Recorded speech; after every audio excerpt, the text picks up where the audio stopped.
पागल हो बिल्कुल। शर्मीन ने माथा पीटा। तुम्हें भगाने की तरकीबें हैं सब। मजदूर लगेंगे तो भाभी खुद भी तो यही होंगी। पर्दे का अगर इतना मसला है तब तो इन्हें भी मेके चले जाना चाहिए। पर्देदार एक तुम ही तो नहीं हो। लेकिन बरामदा तो इधर मेरे पोर्शन में बन रहा है ना। वहां तो मैं फंस जाऊंगी। सारा दिन अंदर बैठी रहूंगी तो बड़ी मुश्किल होगी। नूर मीना तो खुद मेके जाने का प्रोग्राम बनाए बैठी थी। यहाँ से निकलना तो खुद उसके लिए भी बड़ा सुकून आवर था। अब वो शर्मीन को कैसे बताती कि वो खुद क्या क्या सोचे बैठी है। नूर मीना, तुम पढ़ी लिखी समझदार हो। मैं तुमसे साफ कह रही हूँ, इस दीबा भाभी की किसी बात में ना आना। खुद देखभाल कर हर बात को समझो। उनकी अकल पर चली तो निरी तबाही कर बैठोगी। शर्मीन के तो रोंगटे खड़े हो रहे थे, पर नूर मीना नॉर्मल थी। अगरचे भाभी से बहुत कुछ नया और दिलचस्प सुनने को मिला था, लेकिन ये जहन बनाना कि उसे अपना घर बचाना है, कुछ हजम नहीं हुआ। इस रोज़ अलबत्ता वो दीबा भाभी की सोच पर अफसोस करती रही थी। उन्होंने यास्मीन जैसी शरीफ खातून खाना के किरदार पर गलत इल्ज़ाम लगाया था।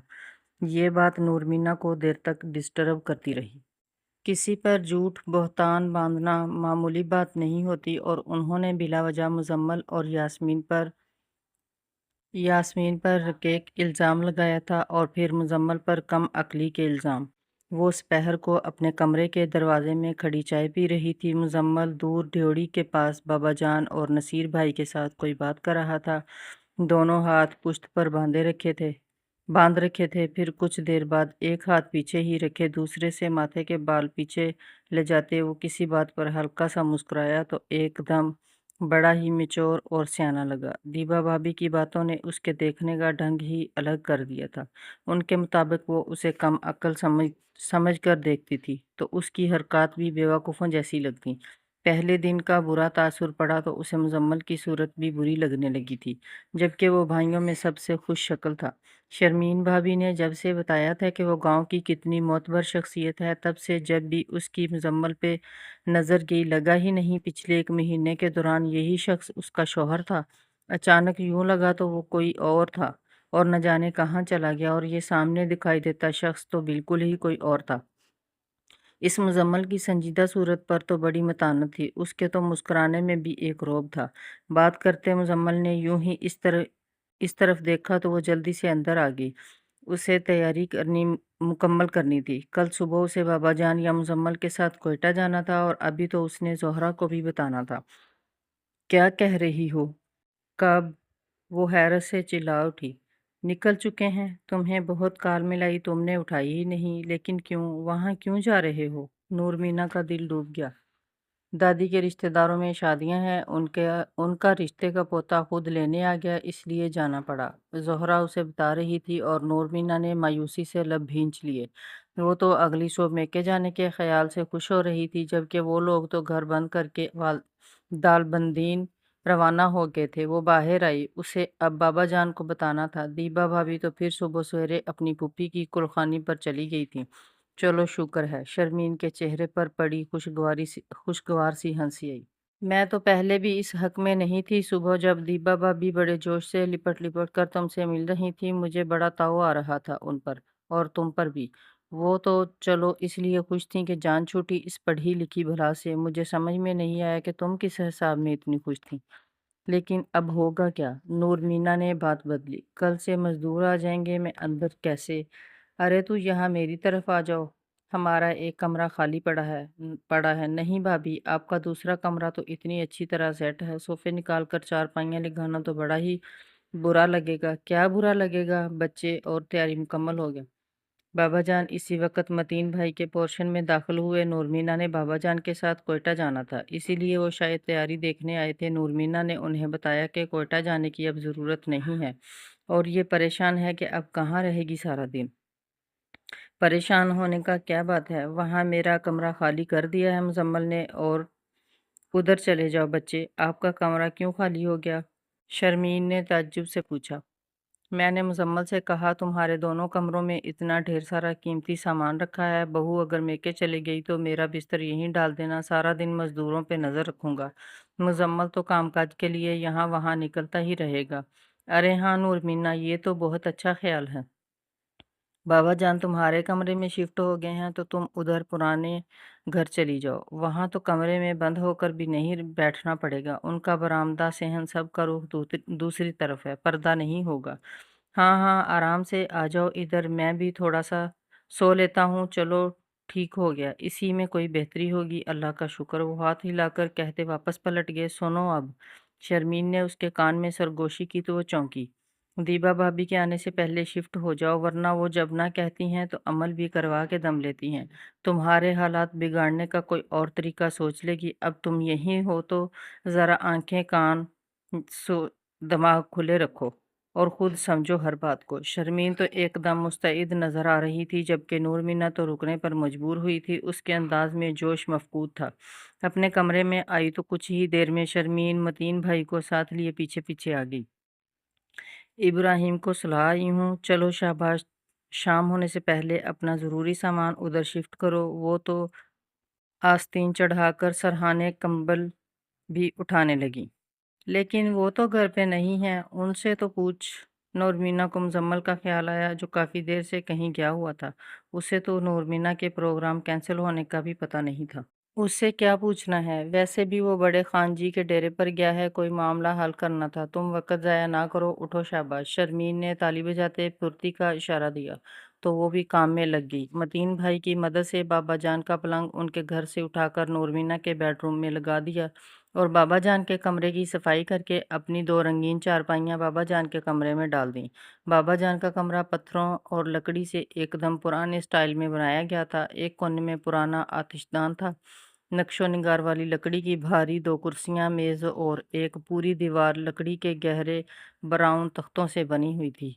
इसी दीवार के साथ लकड़ी की चौड़ी और लंबी बैठने की जगह बनी हुई थी।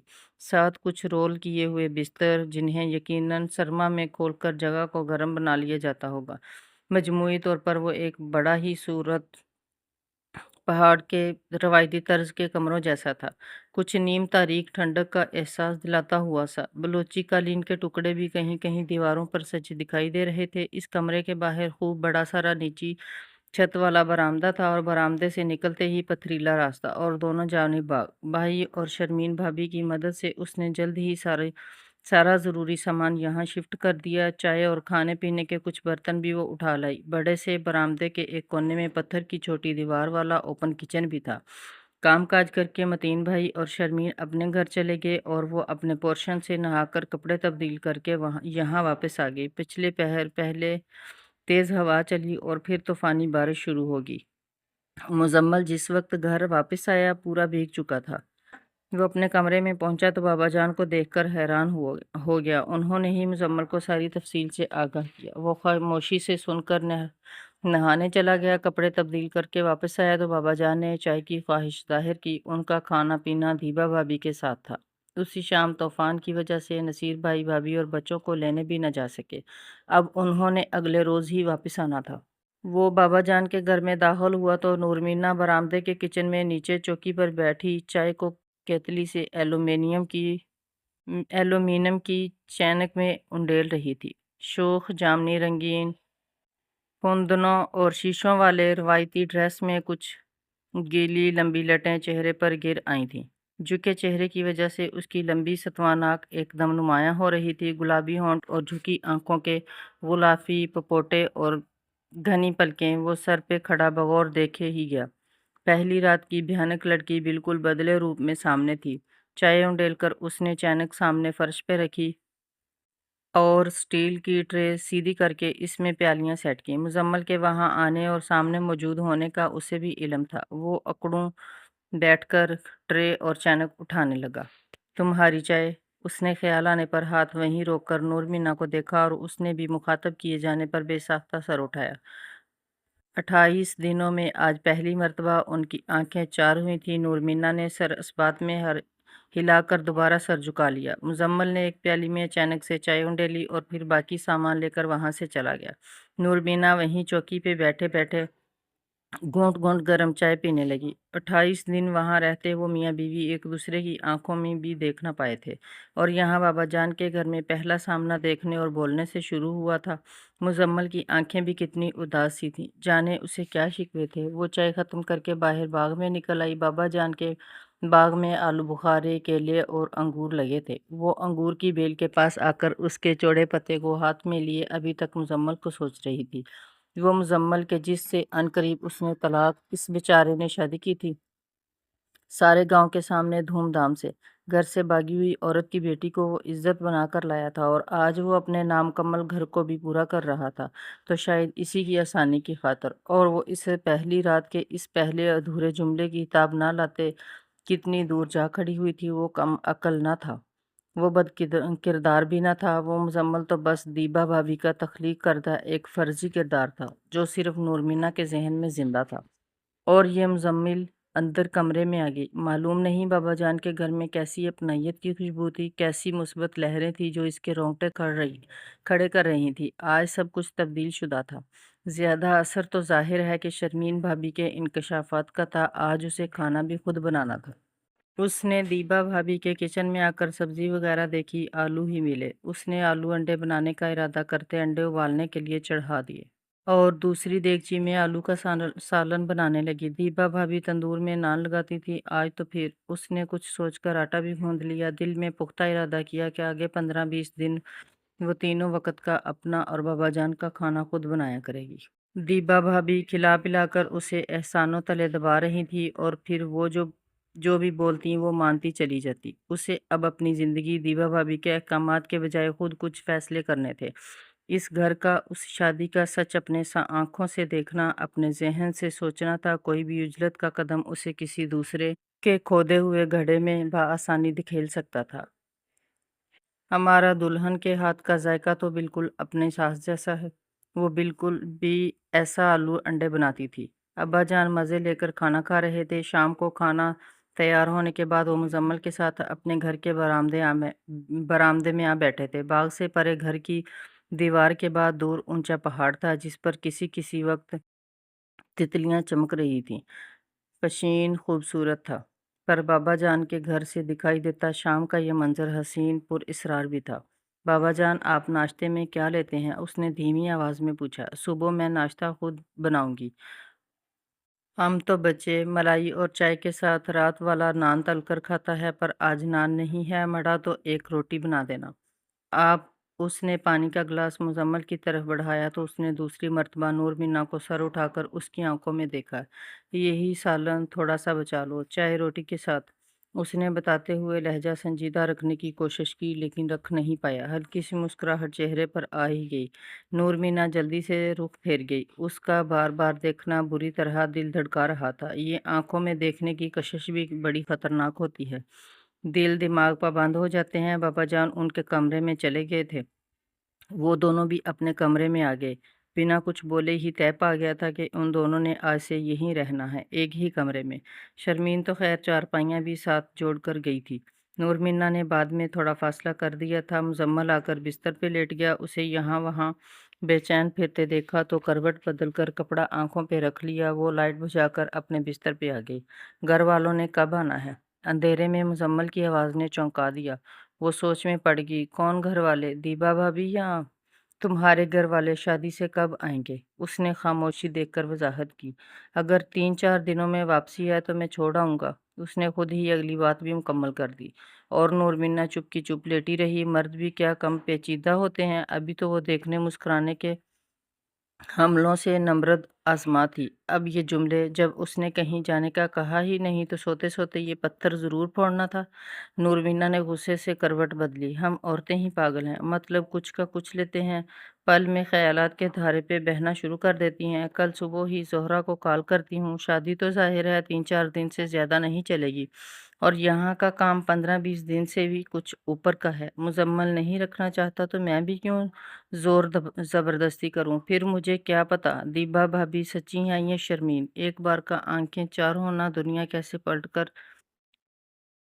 کیسے تلپٹ کر سکتا ہے؟ وہ کیوں بھولے کہ پہلی رات وہ روتی دلہن کو بجائے تسلی دینے کے بے حسوں کی طرح چھوڑ گیا تھا۔ کچھ نہیں جانتی میں، نہ اس کے بارے میں، نہ اس کے ماحول، نہ اس کے لوگوں کے متعلق۔ سب جھوٹ ہے، فریب ہے، اجنبی ہے میرے لیے، اور اجنبی ہی رہے تو بہتر ہے۔ وہ بھی کروٹ بدل کر سونے کی جدوجہد کرنے لگی۔ مینا بچے، اور سبزیاں بھی اگی ہیں، ٹائم ملے तो चक्कर लगा कर देख लो और डरबा खोल देना, मुर्गियां जरा भाग दौड़ लें। मुजम्मल को देसी मुर्गा पसंद है, पूछ लेना बच्चे, दोपहर में ज़िबा कर दूंगा पकड़ कर। बाबा जान नाश्ते के बाद बाग के किनारे हाथ धोते उसे हदायत देने लगे। उसने सुनने के दौरान ही सोच लिया कि मुर्ग ही पका ले, क्या पता मजदूरों का खाना भी देना हो। सब्जी तो कम पड़ जाती है और क्या पता दोपहर तक दीपा भाभी और बच्चे भी यहाँ पहुँचे। अब आते ही बेचारी कुकिंग करेंगी क्या? वो दिल ही दिल में हिसाब करते घर की सफाई करने लगी।